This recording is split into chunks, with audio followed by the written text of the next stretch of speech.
C'est l'une des images les plus marquantes des 50 dernières années en Europe. En 1984, le président Mitterrand invite le chancelier Kohl à se recueillir avec lui devant les morts de Verdun. Une première. Le Français, né en 1916 pendant la bataille, a décidé de faire un geste. Dans l'émotion générale, il saisit la main de l'Allemand. Pour surmonter la haine vécue ici il y a un siècle. Le nationalisme, c'est la guerre, disait Mitterrand.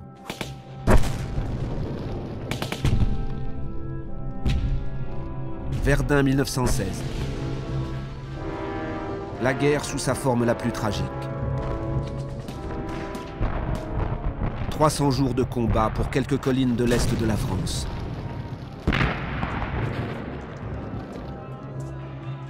Le plus grand choc de l'histoire entre les nations françaises et allemandes, et elles seules, sans l'aide de leurs alliés.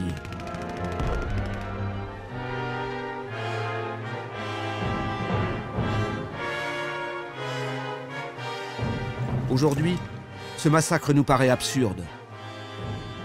Mais les soldats, il y a un siècle, ne l'ont pas jugé absurde. Ils ont accepté de se battre. Pourquoi?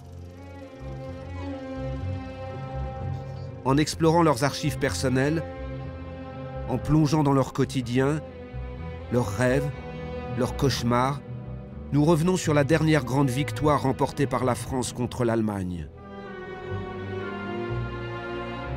Plus qu'une bataille, le symbole de la folie nationaliste et de l'hostilité séculaire entre nos deux nations.